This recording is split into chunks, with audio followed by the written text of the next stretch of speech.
जय श्री कृष्णा मित्रों, स्वागत है आपका अपने चैनल सनातन संघ में। आज हम आपको भगवत गीता के तीसरे अध्याय के श्लोक 33 और 34 की अद्भुत यात्रा पर ले चलेंगे।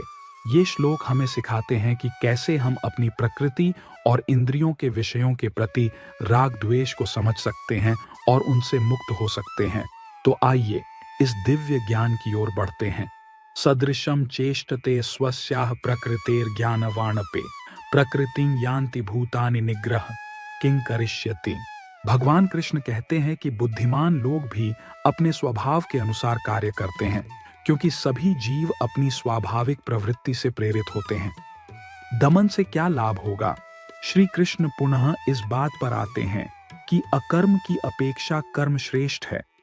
अपने स्वभाव से प्रेरित होकर लोग अपने व्यक्तिगत गुणों के अनुसार कार्य करने के लिए प्रवृत्त होते हैं। यहाँ तक कि जो लोग सैद्धांतिक रूप से विद्वान हैं, वे भी अपने साथ अनंत पूर्व जन्मों के संस्कारों, प्रवृत्तियों और संस्कारों, इस जीवन के प्रारब्ध कर्मों और अपने मन तथा बुद्धि के व्यक्तिगत गुणों का बोझ लेकर चलते हैं। उन्हें आदत और स्वभाव की इस शक्ति का विरोध करना कठिन लगता है। यदि वैदिक शास्त्र उन्हें सभी कर्मों को त्याग कर शुद्ध आध्यात्मिकता में संलग्न होने का निर्देश देते, तो इससे एक अस्थिर स्थिति उत्पन्न होती। ऐसा कृत्रिम दमन प्रतिकूल परिणाम देने वाला होता। आध्यात्मिक उन्नति के लिए उचित और सरल तरीका है आदत और प्रवृत्तियों की अपार शक्ति का उपयोग करना और उसे ईश्वर की दिशा में मोड़ना। हमें आध्यात्मिक उत्थान वहीं से शुरू करना होगा जहां हम खड़े हैं, और ऐसा करने के लिए हमें सबसे पहले अपनी वर्तमान स्थिति को स्वीकार करना होगा और फिर उसमें सुधार करना होगा। हम देख सकते हैं कि पशु भी अपने स्वभाव के अनुसार कार्य करते हैं। चींटियां ऐसी सामाजिक प्राणी हैं कि वे समाज के लिए भोजन लाती हैं, लेकिन स्वयं भोजन का त्याग कर देती हैं। यह एक ऐसा गुण है जो मानव समाज में मिलना कठिन है। गाय को अपने बछड़े से इतना लगाव होता है कि जैसे ही वह उसकी दृष्टि से ओझल होता है, गाय व्याकुल हो जाती है। कुत्ते निष्ठा का ऐसा गुण प्रदर्शित करते हैं जिसकी तुलना अच्छे से अच्छे मनुष्य भी नहीं कर सकते। इसी प्रकार हम मनुष्य भी अपने स्वभाव के अनुसार कार्य करते हैं। चूंकि अर्जुन स्वभाव से योद्धा था, अतः श्री कृष्ण ने उससे कहा, यदि तू अभिमान से प्रेरित होकर सोचेगा कि मैं युद्ध नहीं करूंगा, तो तेरा निर्णय व्यर्थ हो जाएगा। तेरा अपना स्वभाव ही तुझे युद्ध करने के लिए बाध्य करेगा। हे अर्जुन, जो कार्य तू मोहवश नहीं करना चाहता, उसे तू अपने स्वभाव से उत्पन्न अपनी ही वृत्ति से करने के लिए प्रेरित होगा। मैं सांसारिक भोगों से हटकर भगवत प्राप्ति की ओर लक्ष्य बनाकर तथा भगवान की सेवा की भावना से आसक्ति और द्वेष से रहित होकर अपने नियत कर्तव्य का पालन करके उस स्वभाव को परिष्कृत करना चाहिए। इंद्रिय सेंद्रिय स्यार्थे राग द्वेषो सुरक्षाओ तयोर्न वशमाक्षेत्तो ह्यस्य परिपंथिनो। श्री कृष्ण कहते हैं, इंद्रियां स्वभावतः ही इंद्रिय विषयों के प्रति आसक्ति और द्वेष का अनुभव करती हैं, किंतु उनके द्वारा वश में मत होइए, क्योंकि वे मार्ग विधाता और शत्रु हैं।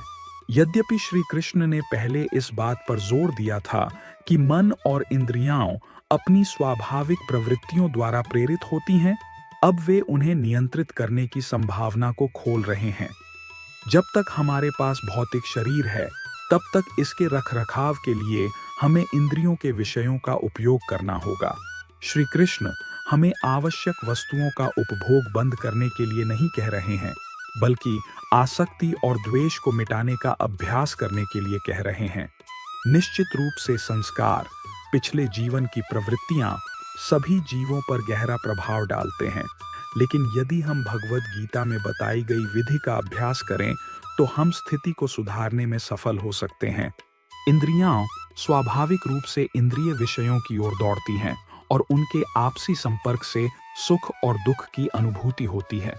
उदाहरण के लिए, स्वाद कलिकाएं स्वादिष्ट भोजन के संपर्क में आने पर आनंद का अनुभव करती हैं और कड़वे भोजन के संपर्क में आने पर दुख का। मन बार बार सुख और दुख की अनुभूतियों पर विचार करता है, जिसे वह इन वस्तुओं से जोड़ता है। इंद्रिय विषयों में सुख के विचार आसक्ति पैदा करते हैं, जबकि दर्द के विचार द्वेष पैदा करते हैं। श्री कृष्ण अर्जुन से कहते हैं कि वह न तो आसक्ति की भावना के आगे झुके और न ही द्वेष की। अपने सांसारिक कर्तव्य के निर्वहन में हमें सभी प्रकार की सुखद और अप्रिय परिस्थितियों का सामना करना पड़ेगा। हमें न तो सुखद परिस्थितियों की लालसा करनी चाहिए और न ही अप्रिय परिस्थितियों से बचना चाहिए। जब हम मन और इंद्रियों की पसंद और नापसंद दोनों के गुलाम बनना बंद कर देंगे, तो हम अपनी निम्न प्रकृति पर विजय पा लेंगे। और जब हम अपने कर्तव्य के निर्वहन में सुख और दुख दोनों के प्रति उदासीन हो जाएंगे, तो हम अपनी उच्च प्रकृति से कार्य करने के लिए वास्तव में स्वतंत्र हो जाएंगे।